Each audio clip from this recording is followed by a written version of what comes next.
And welcome to this edition of Hidden History Stories from the Secret City. I'm Keith McDaniel, along with my co host, Ray Smith. Hello, Ray. Hi, Keith. How are you today? I am good. I am good. And we've got a very special guest with us today. Why don't you introduce him? We sure do. We've got Sam Balloff with us today. And Sam comes to me from the recommendation of a good friend of ours, Kathy Woods and Charlie Woods, and their neighbors. And they have heard his story and they thought it would be good for us to record his story. So I'm glad to do that. Sam, we're going to start off by just letting you tell us a little about how you came to be in Tennessee and how you happen to have a store in Oh, Oak Ridge. Okay? okay.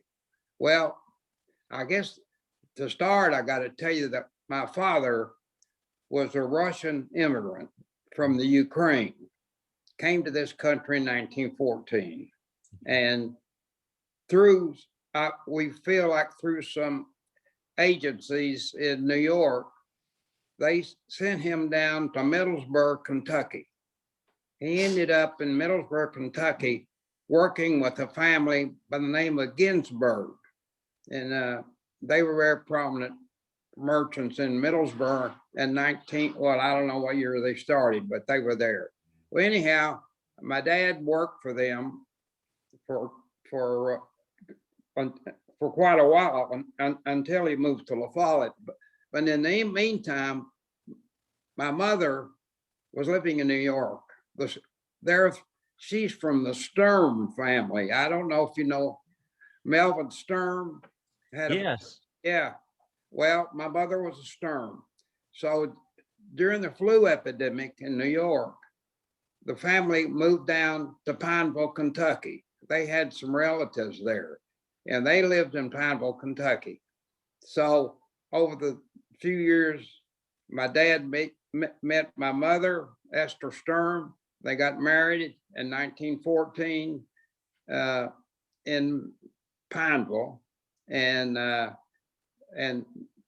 at that point, my dad was still working for the Ginsburgs, but they decided to open a store in La Follette. And La Follette, is just it's only. Are you acquainted with La Follette? It's Yeah. what 30 miles, 40 miles from Middlesbrough. So they moved to La Follette. He opened a store in La Follette and operated that store until my brother operated that store to about 1990. So that's what got me down to Tennessee. I mean, I was born in La Follette and I lived there all my life. Mhm. So my brother and I both were in the service. When we came out from World War II, we went into business with my dad and mother. My dad and mother operated the store.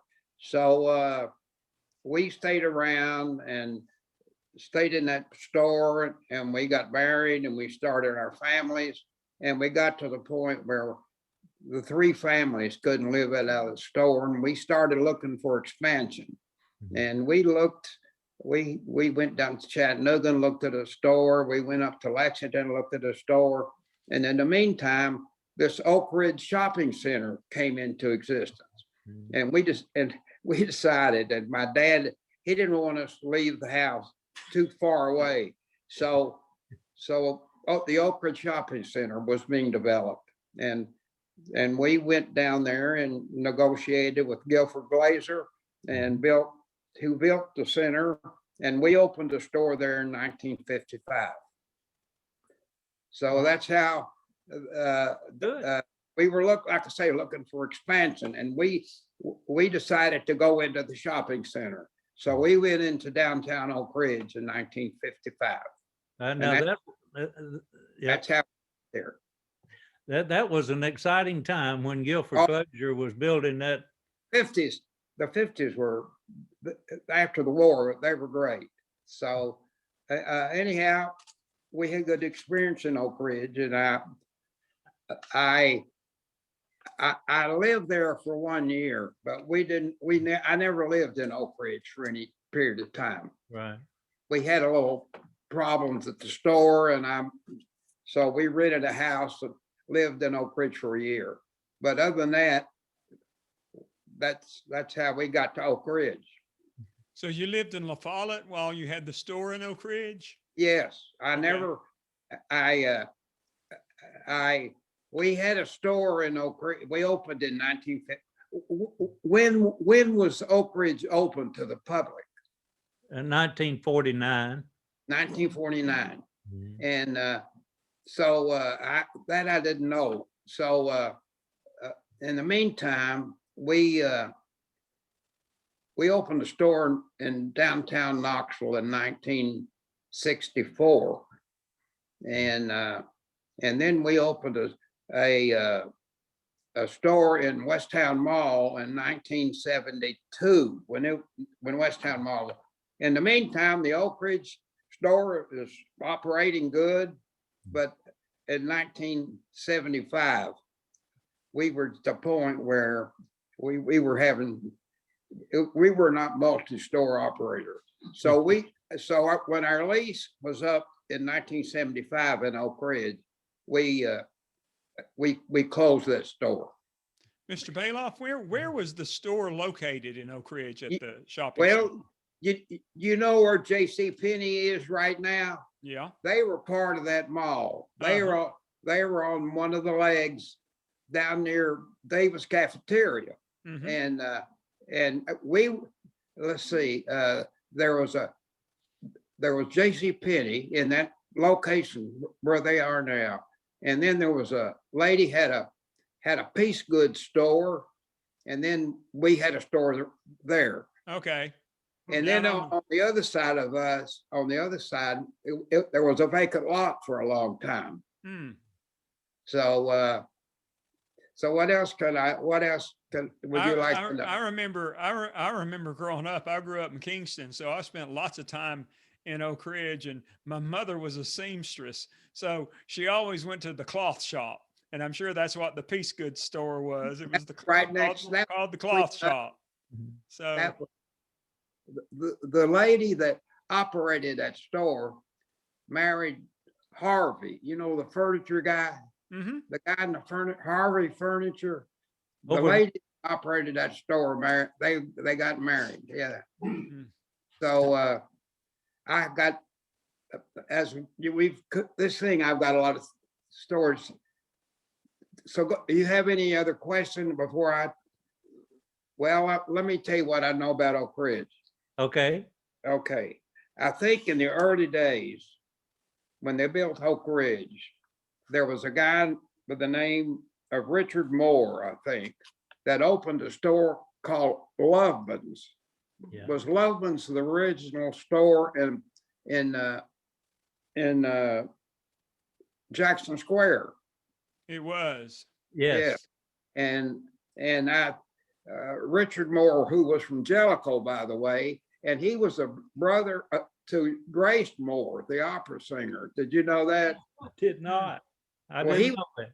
He was from Chattanooga, and he owned I think he owned the Loveman store in Chattanooga. So he came up and leased, the government owned all the property, and people leased from the government. I don't know where Asher was one of the real estate guys around Yes. Oak Ridge. Yeah, And Garrett Asher. Mhm. Negotiated those. I think he negotiated the leases.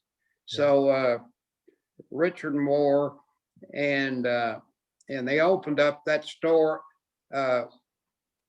The Big Edge Pizza was on the other end of that strip. Still So- is. So did you guys ever come across a guy by the name of Charlie Mars? Does that ring the bell? Charlie No. Mars? Uh-uh. He leased the Western Auto Store. He had an auto parts store in Loveman's, and he was quite a builder. He built a motel up there in Norris Dam. He tried to build a golf course on the Clinch River between Clinton, but that didn't go. But anyhow, I just wondered if you knew that name, Charlie Mars. And then in those early days, Hoskins came to Oak Ridge, and I think they opened up in the square and Jackson Square. Mhm. And Hoskins, they were out of Clinton, and they opened up. I think they had a couple stores in Oak Ridge in those early years. And does the name Bob Woodson ever come up? He had a grocery store at Elsa Gate. Oh yeah, Woodson. Bob Woodson, Yeah, yeah. Woodson IGA or something like that, maybe. Well, it was called Woodson Store, and Yeah. it was right there at Elsa Gate. Yeah. And then I'm just different things came into my head. But do you know the story of the wheat community? Well, I don't know what story you want to tell us about wheat. I know about where wheat was. Well, I played football at the La Follette High School. Okay. We played 6-man football. So 1937, 1938, we'd go down to Wheat and play football, 6-man football. Hmm. And but it must have been a good community, because I think, was there a college there at one time? There was, yes, there was college there. It was Blunt College, and I think they when they left Wheat, it became Wheat High School. So they had a pretty big, okay. Yeah. I just remember there was a bowling alley in Oak Ridge, and somehow I remember there was a restaurant there, and was there something called Oak Terrace? Yes, that was a restaurant over near Grove Center. Yeah. And the bowling alley you're thinking about was the Ark Bowling Alley, ARK, and the ARK stood for Anderson, Roane, and Knox counties. Well, not people remember that, but you remember the bowling alley. That just came to my mind this morning, the Oak Terrace. Yeah. And I remember the guy that operated it. I can't think of it, but I remember there was a bowling alley nearby, and that was where everybody used to kind of hang out. Mhm. And then I remember, when did the Bruners open their grocery stores in Oak Ridge? Were they early on? The Bruners? I don't know when. Carl Bruner is the son that's still here now. Well, and I don't know when it opened. It's on the west end of town. Yes. Near Louisiana, right at Louisiana Avenue. And then how about the French? The French, did they were they early on? It was a French grocery store that was right across from the hospital on the south side of the turnpike. Yes. Mhm. So those are things that have come to my mind since Yeah. since Charlie brought all this up. So is there anything you want to ask me more about Oak Ridge? Well, not just what are your memories about the store when you had the store thriving there from 1955 and until you closed it? My dad, my brother, and I, we were all in La Follette in a country store, and we sold anything, everything. My dad had occupied 3 different adjoining buildings, and we had 3 different buildings. We covered that, and we sold everything. So for us to go to Oak Ridge and just do a man's quality store was a big move for us. I mean, it was huge. And we hired a guy from Kingsport to come down and manage. His name was Wood. Can't remember his first name, but he managed that store in the first year. But we had a friend, Sobel, up in Kingsport, that kind of got us started into certain brands and better clothing and better sportswear. And so it was really, for us, it was just it was a pride. We were so proud of that store, because we had gotten into merchandise that we had never had before. I mean, we were selling work clothes and work shoes and all that sort of thing. So coming to Oak Ridge was really, really a big deal for us. Yeah, was it just men's clothing, or did you sell women's clothing as well? We had a little rack of ladies. There was a brand called Manhattan, and we sold Manhattan shirts, and during that period, they came out with some ladies sportswear, and we converted a little bit of our store into ladies wear, but it wasn't a big deal. Yeah. Men's clothing was the big. Okay. Yeah. Well, now tell us a little about the year you rented and lived here. What caused you to come? What was the difficulty? Say that again. What caused you to come and live for 1 year in Oak Ridge? Oh, Rented. first of all, we had a management problem, Oh, okay. I got it. and we were thinking about sending our son David to Webb, and Oak Ridge was close to Webb, and they ran a bus, but Mel Sturm lived in Oak Ridge, Yeah. and a house became available right across the street, and it just kind of worked out that house became available when we were looking for David to go to Webb. Okay. And so David went to Webb for a year, and we lived in Oak Ridge 5 days a week or 6 days a week. And then on a weekend, we go back to LaFollette. I see. So that's what got us living there a week. And we had some management problems, but that got worked out okay. Yeah. Where was that house? Where do you remember the address? Orchard Circle, is there something Yes. off of Outer Drive, Orchard Circle? Mhm. I'm trying to think of the neighbors. The house that we rented was owned by a family from Europe, and the man worked in Oak Ridge, but this worked out that they moved out of that house for a year. And Melvin, who lived across the street, said, "Why don't you come and live there?" Which we did for a year. Okay. Yeah. Did Mel did he have his store open at that time too? Melvin opened his store in 1955, same Right. time I did. Right. Do you know where Mel came from before he came to Oak Ridge? I interviewed Mel some years ago, but I've slept since then, so I don't remember. came Why from don't you Jellicoe. tell me? He came from Jellicoe. That's right, Jellicoe. His father had a store in Jellicoe, Mhm. and that's another story. It is. Melvin was a graduate engineer, and when he came out of the service, he stopped in Chicago to visit his cousin who lived there. And while he was there, he applied for a job, and he got a job with Fairbank Morris as an engineer.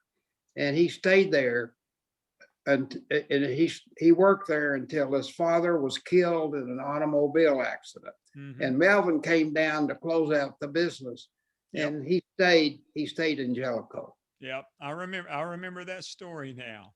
And you remember he was the mayor when He they were was. having all the coal strikes, and Yep. and well, you know the story about Melvin. Yeah. Yeah, I remember that. Now, how long have you lived in Oak Ridge? Well, I grew up in Kingston. Okay. So, I've been in Oak Ridge my whole life, basically, but I'm a newcomer. I've only been here about 30 years. So, but Well, I tell people I grew up in Kingston, and, mom and dad, whenever we go to the big city, mom and dad would throw the 4 kids in the Impala, and we'd go to Oak Ridge, and we'd go to the downtown shopping center. oh, that was That was our treat. that was the big thing in East Tennessee. I mean, one of our employees lived in Coalfield, and that was just a good area. It was a good store. Yeah. Of course, the other big men's store in Oak Ridge at the time was Samuel's. Yeah. Mhm. Up in Jackson Square.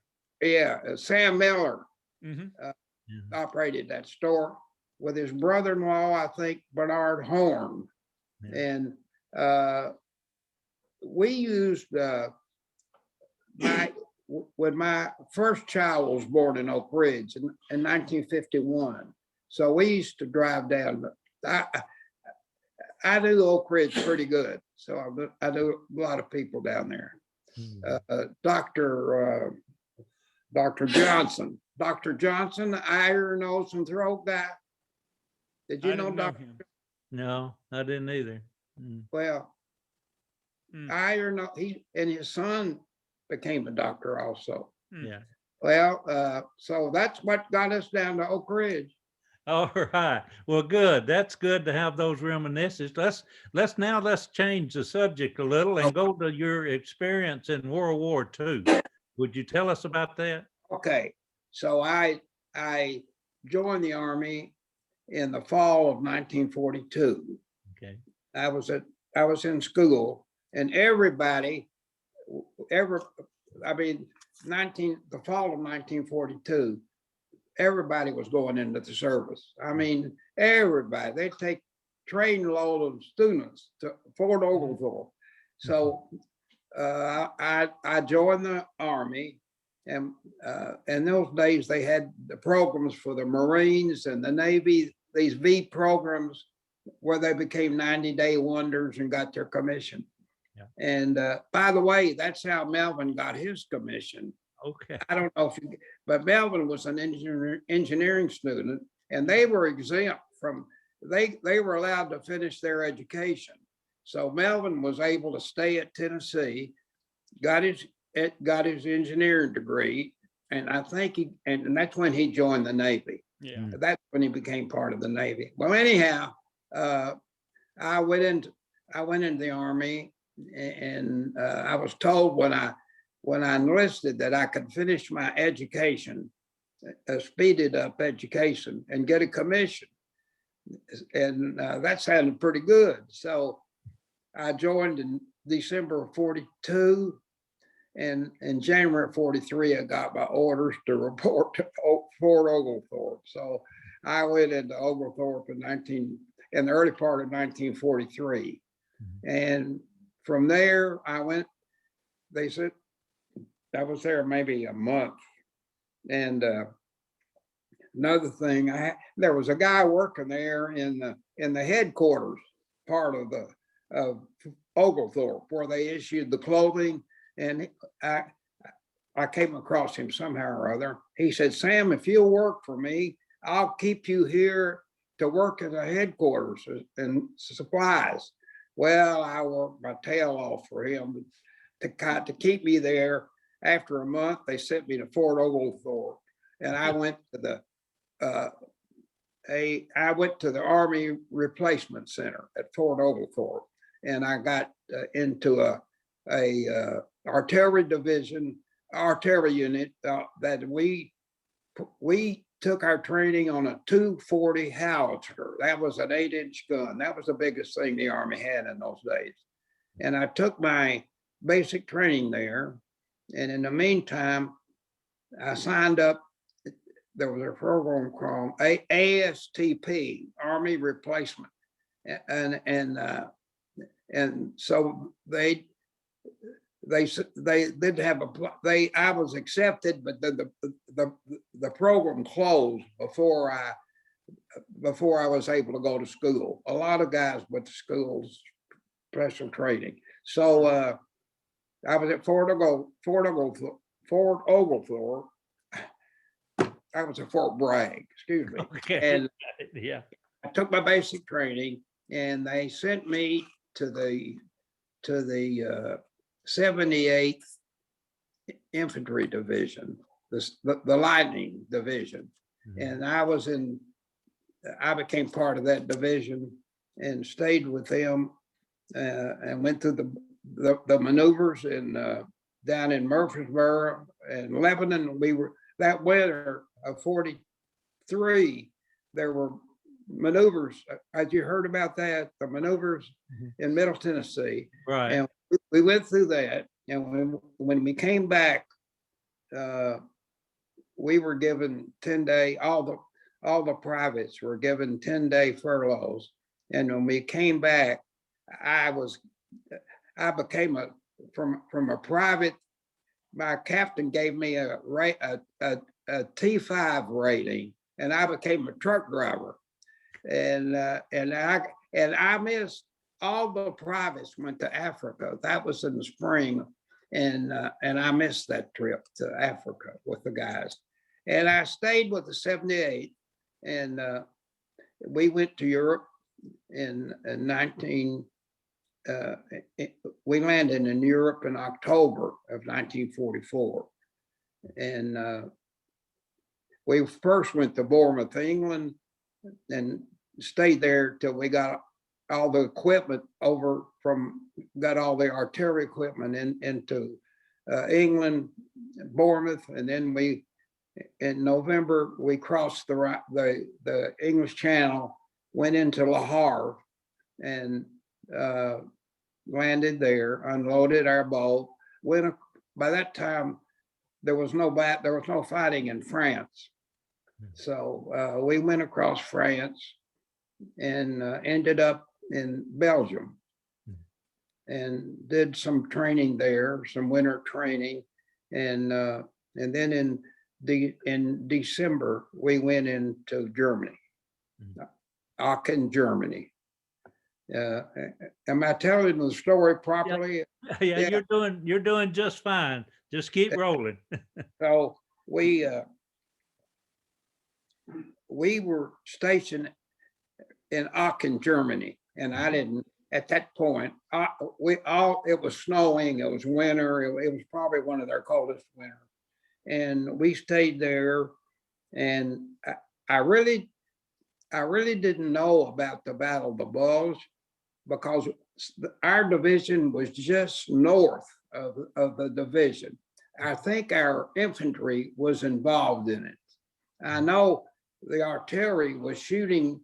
We were near Schmidt, and there was a lot of problems up there. But they changed the location, the movements of the artillery guns, and our artillery was shooting into the bulge. Okay. And our infantry was pretty much involved. But me being in the artillery and a truck driver delivering food and clothing and such, we never knew what was going on. and the Stars and Stripes would come out and tell stories, and that's how we found out about the Battle of the Bulge. But I guess that after that, we got involved in a dam. Our division got involved in a dam that was just north of us, and the Germans would try to destroy it so they could flood this valley, the Ruhr Valley, I think it was. And but we took our division, and I think the 29th Division took that area and saved that dam, and it was not destroyed. But our division moved. We moved a lot. I mean, we went east until, and I guess the next best thing we got into was the Remagen Bridge. Have you heard that story? The No. Ludendorff Bridge, the Remagen. It's in Remagen, and what it was a railroad bridge that crossed the Rhine and went into a tunnel on the other side of the mountain. There were 26 bridges across the Rhine River, and the Germans destroyed all except that one bridge. As they retreated, they destroyed 25 bridges. They had dynamite on our bridge, and it went off and it raised the bridge, but the bridge settled down. And for 10 days, there was a skirmish to save the bridge.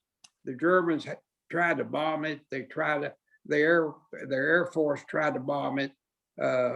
We had great our anti-guns protecting the bridge. And for 10 days, they took everything we could get across that bridge, and troops and guns and tanks.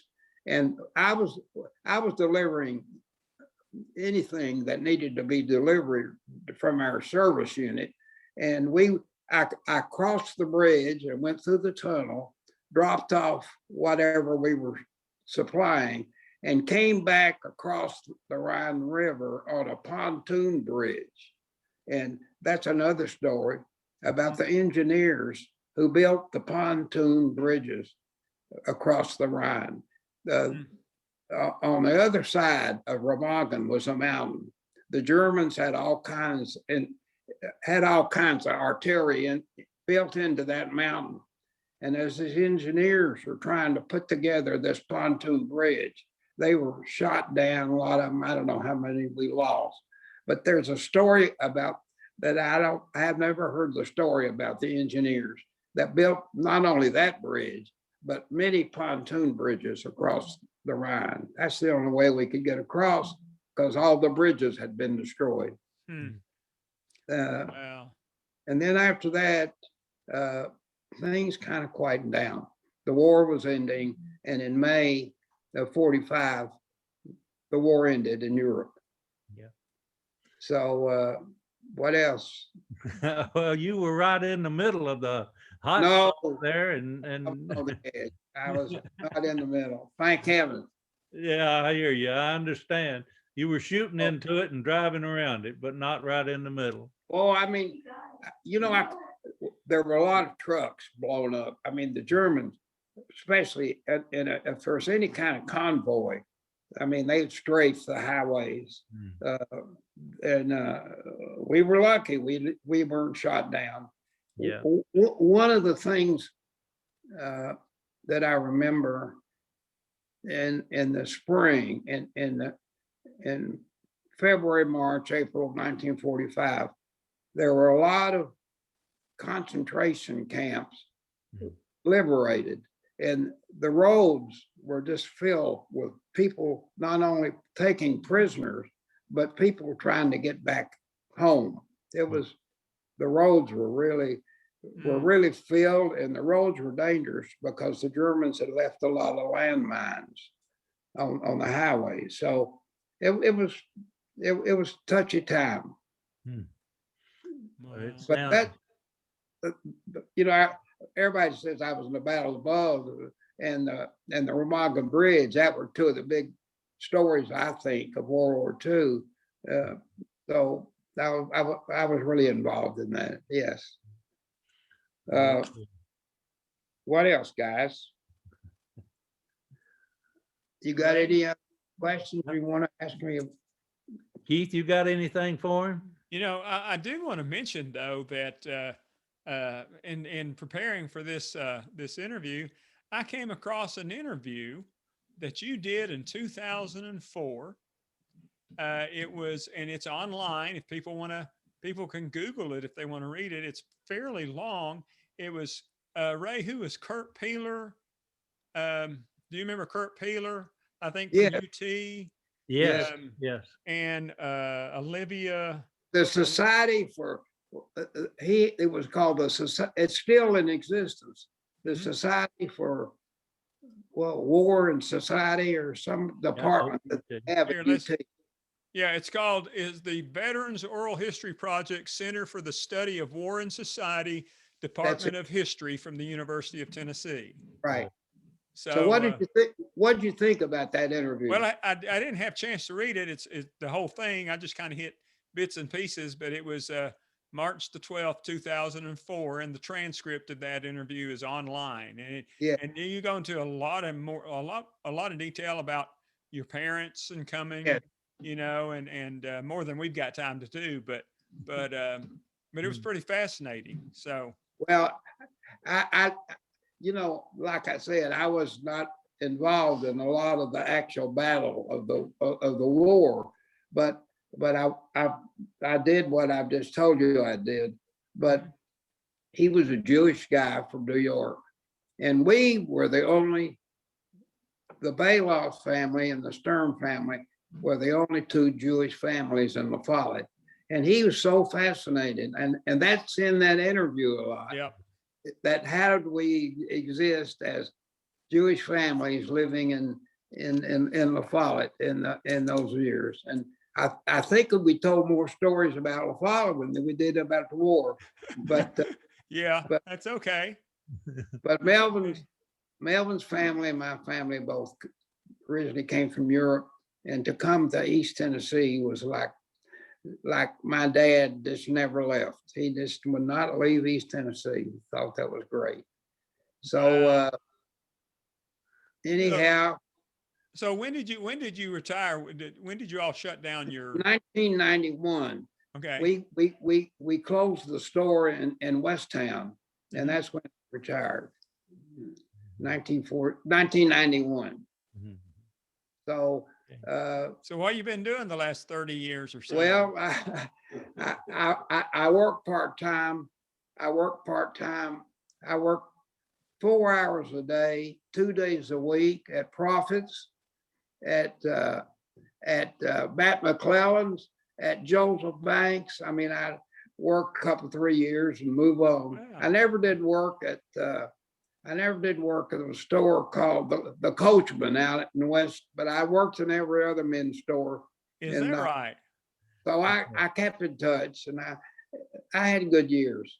Well, that's good. That's so- good. You know, I'm pretty certain. You know, my dad was a machinist. He worked at the steam plant in Oak Ridge, I mean in Kingston for years and years. And I'm pretty sure that my dad's one good suit came from Balloff's in Oak Ridge. I'm Well, pretty thank you. sure of that. So Thank you for your business. Yeah. What was good? something else came to my mind. Well, what else? I guess that's about all the notes that I could remember. But I'm just so grateful that I remembered the Bruners and the Frenches. mhm. Also, in the original downtown center was there was a bakery. There was a guy named Conley Morris had a ladies shop, and there was I don't know, but you'd walk up and down the street and meet everybody. Sure. So I remember the Federal. I remember the Federal Bakery. I remember going up and standing outside and smelling the fresh Yeah. cooked pastries and donuts.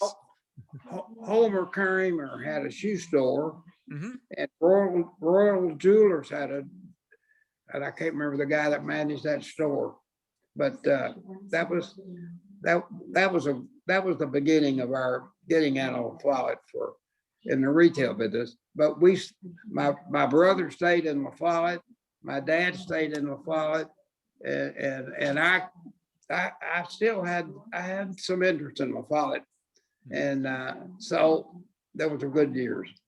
About the time you opened your store and for the next 20 years, those were really the retail heydays in Oak Yeah. Ridge. I mean, it really were those were the glory days of retail in Oak Ridge. Hey. So Let me tell you, in 1933, they started building Norris Dam. That employed a lot of people from all that area, from Claiborne County, Campbell County, Roane County, Mhm. and they built the dam. And that, of course, that was finished in 1936. In the meantime, they're building Oak Ridge, and Oak Ridge had 75,000 people at one time. Is that right? Yeah, in 1945, yes. And there was, there was so much work going on around Clinton, La Follette, that whole area, building Norris Dam and then building Oak Ridge. And my brother always said that God looked over us because he's sitting down people that we never dreamed would happen to Campbell County. Yeah. But yeah. Well, Yep. I think you're the Balloff family. Yes. I think you're exactly right. This whole area of East Tennessee has benefited greatly by the actions that took place in the Manhattan Project area in Oak Ridge and beyond. And Yeah. of course, by the time you all made the decision to put a store here, I think you made a wise decision because, as Keith just said, that was a booming time when people would come from all the surrounding counties would come to Oak Ridge. Now, Yes. when Westtown came in and now Turkey Creek, you Yeah. know, they just drive through Oak Ridge, but they used to be stopping here. So what's going to happen to the center that they're rebuilding? Well, it's coming along right now. They've got their museum located up there, the American Museum of Science and Energy. It's right there where the old Sears building was. And then right beside it is going to be built a convention center. They're in the process of building it now. And of course, you've got the Wilson Street area that is being considered for a new downtown area that would have small shops and a walking atmosphere of restaurants and shops. I think that area is going to see a resurgence. There's several other stores that are being built there, already been built there now. Mhm. And it's I think on a good road toward a strong comeback. Wouldn't you agree, Keith? I would, you know, I the hope so. Yes. yeah, So- you know, I think the Wilson Street area, especially, it's going to. I think it's going. They would like for it to sort of mimic Market Square in Knoxville, where Yes. it's a walking area with restaurants and shops, and you know, a place for people to come and hang out, so yeah. I mean, we've got a way to go, but we're a long way from where we were 10 years ago. That's So- right. So you know, it takes a little bit of time. Mhm. So what is the population of Oak Ridge now? It's Oak Ridge has got 30,000, and it's been about that way for the last 10 years. Yeah. It went from 75,000 down, ultimately went down to about 27,000. But over the last several years, it's come back up to 30,000, and it's kind of stayed there. There's some increase. There's building and homes going on now that had not been going on for the last several years. But over the last, 3 to 5 years, we've seen some additional neighborhoods come in, and some new housing development, and the retail that's coming into the old, what was the downtown area, Yeah. as you knew it. I think that's a part of the rejuvenation that we see. So I think things are looking up for Oak Ridge as a whole. And I That's- think, and I think that Oak Ridge also is, it remains to be a hub for the people from other counties to come into, just like it was when, you know, in the early days of Oak Ridge. Yeah. Oak Ridge continues to be a hub for people to come in from, you know, from the Morgan counties and the, you know, Campbell counties and things such as that. But one of the things that's really kind of blossomed, and I think a part of this is just because of the aging population of Oak Ridge, Yeah. is it has really become quite the medical facility center for the region. You know, people don't have to go to Knoxville now. They can get the same kind of care in Oak Ridge for all kinds of specialties and all kinds of Wow. treatment. And I think that's They- a big part of who we are and our identity at this point. But yeah, it's Oak Ridge is, you know, we don't expect it to grow much bigger, but we just want it to get a little bit better. So Well- it's pretty good now, but you know, you can always hope for it to be better. Yeah. Well, I hope the best for them, because the people that I got to know a lot of Oak Ridge people. A lot of them played tennis over here Mhm. at Cedar Bluff Racket, and I met a lot of Oak Ridge people there. Yeah. Tom Hill, does that ring a bell? Yeah, he was the publisher of the Oak Ridger. Yeah, he played over there, and Yeah. Weinstein, Weinberg, Alvin Berg, Weinberg. he Howard played Weinberg. tennis, and I Yeah. got to know him. And through Melvin, I met a lot of Oak. Yeah. I met a lot of Oak. Tom Yunt, I used to hike with Tom Yunt, and who was his buddy? Tom Hunt. Tom Yunt. Yeah. Anyhow, I used to hike with him a lot. So anyhow, guys, I hope it comes out okay. It was great. Yeah. We appreciate it. We appreciate you taking the time to chat with us. We do. You've done a really good job, and we enjoyed listening to your stories. So thank you Thank- very much. Thank you very much. And you know, Ray, before we leave today, I don't think we've mentioned this. If we did, I've forgotten. But I do want to mention when we talk about, great stories from Oak Ridge and longtime Oak Ridgers, we really lost a legend here just the last week or two, and that is Lester Fox. Yes. Lester, who, and that's a great story about he and his from the very first days of the Manhattan Project to he and his brother running the bus lines. Right. But Lester, I had the opportunity to interview him a couple of different times. I know you were close to him as well, Yeah. Ray. So I just wanted to take a moment to recognize his contribution to Oak Ridge's history and Well, what he meant to all of us. Yeah. Is he the one in the automobile business? Yeah, that's right. Yeah. He was the patriarch of the, Oh, they were good. They were good friends and good. And they've got out on Clinton on the interstate. Yeah. yeah. Same Yeah, family. Family. Yeah. Yeah. Well, I knew a lot of the people that had the art business downtown Clinton. There was a family there by the name of Winders. That goes back to the 30s. They had a store there on the main street, and we used to go down and visit them a lot. Wow. So I know Clinton. Yeah. I know the Park Hotel. Yeah. Yeah. Big deal to drive down there and have Sunday dinner. Oh yeah. Absolutely. Oh, That's but there's, All right, Sam. Well, thank you so much for taking there's time to be with us. yeah, Well, there's thank a lot of history in this area, Sam, Yeah. and you brought back some that we hadn't thought about in a while. Well, Yeah. Keith, I'll I've been talking to Alan Carr out Uh-huh. at Los Alamos, and Alan has agreed to be our guest at our next Hidden History, the Stories of the Secret City. So that's All right. great. look forward to that. All right. Well, thank you all so You're a much. good man. I Yeah. enjoyed this. Thank Good. you, Sam. Thank you, Sam. All We right, guys. appreciate it. And All right. folks, thanks for watching. We appreciate it. And we'll see you again next time. Thank you. Hey, who